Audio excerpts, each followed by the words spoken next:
Boeing आणि Airbus या दोनच कंपन्यांच्या विमानांनी सगळी प्रवासी वाहतूक व्यापून टाकली आहे। त्यातही बोईंगची विमानं मग ती लहान असोत की मोठी जगातील विमान कंपन्यांमध्ये लोकप्रिय आहेत। त्यामुळेच विमानांच्या अपघातात आणि त्यातून जाणाऱ्या बळींमध्ये सर्वाधिक संख्येचा बट्टाही बोईंगच्याच नावाला लागलाय। त्यामुळे अहमदाबाद अपघाताच्या निमित्तानं बोईंगची विमानं धोकादायक आहेत का असा प्रश्न पुन्हा एकदा अधोरेखित झालाय।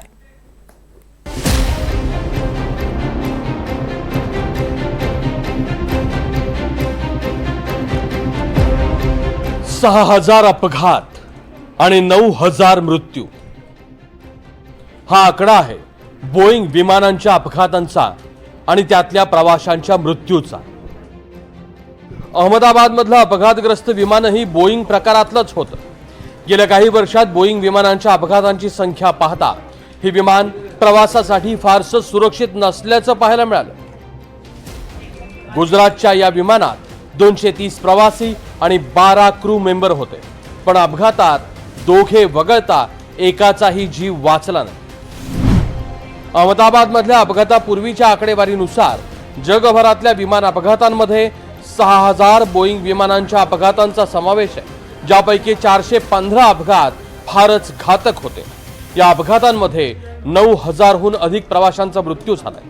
सद्यस्थितीत जगभरात वापरल्या जाणाऱ्या एकूण प्रवासी विमानांपैकी 4000हून अधिक विमानं ही बोईंग प्रकारातली आहेत। फक्त भारतामधलेच 10 सर्वात मोठे विमान अपघात पाहिले तर हे सर्व विमान अपघात बोईंग प्रकारातलेच असल्याचं आढळलंय। 12 नोव्हेंबर 1996 हरियाणात चक्री दादरी इथं हवेत 2 विमानांची टक्कर झाली। यापैकी एक विमान होतं सौदी अरेबियाचं आणि दुसरं कझाकिस्तानचं। या अपघातात 349 प्रवाशांचा मृत्यू झाला आणि यात 231 भारतीय प्रवासी होते। हा अपघात भारताच्या इतिहासातला सर्वात मोठा अपघात होता। 1 जानेवारी 1978 अरबी समुद्रात एअर इंडियाचं विमान कोसळलं। मुंबई विमानतळावरून उड्डाण घेतल्यानंतर हा अपघात घडला। विमानात तांत्रिक बिघाड असल्यामुळे हा अपघात घडल्याचं पुढे स्पष्ट झालं। विमान दुर्घटनेत 213 प्रवाशांनी प्राण गमावले। 22 मे 2010 बंगळुरू विमानतळावर 2 विमानांची टक्कर झाली। विमान धावपट्टीवर उतरताना दोन्ही विमानं एकमेकांना धडकली। या अपघातात 158 प्रवाशांचा मृत्यू झाला। 19 ऑक्टोबर 1981 अहमदाबाद विमानतळावर विमानाचा अपघात घडला। खराब हवामानामुळे पायलटशी संपर्क तुटला आणि अपघातात 130 प्रवाशांनी जीव गमावला। 12 ऑक्टोबर 1976 मुंबई विमानानं उड्डाण घेतल्यानंतर विमान लगेच कोसळलं। इंजिनामध्ये बिघाड झाल्यामुळे विमानाला आग लागली होती। या अपघातात विमानातल्या 95 प्रवाशांचा मृत्यू झाला। 16 ऑगस्ट 1991 मणिपूर खराब हवामानामुळे विमानाचा अपघात घडला। पायलटचा नियंत्रण केंद्राशी संपर्क तुटला। अपघातात 69 प्रवाशांनी प्राण गमावले। 17 जुलै 2000 पाटणा पायलटचं विमानावरचं नियंत्रण सुटलं।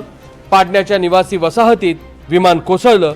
विमानातील 55 आणि वसाहतीतील 5 जणांचा मृत्यू झाला। 26 एप्रिल 1993 संभाजीनगर विमानतळावर विमान धावपट्टीवर असताना अपघात घडला। उड्डाण घेताना विमानाचं चाक एका ट्रकला धडकलं। या दुर्घटनेत 55 प्रवाशांनी प्राण गमावले। 7 ऑगस्ट 2020 केरळच्या कलिकत विमानतळावर झालेल्या विमान अपघातात विमानाचे 2 तुकडे झाले।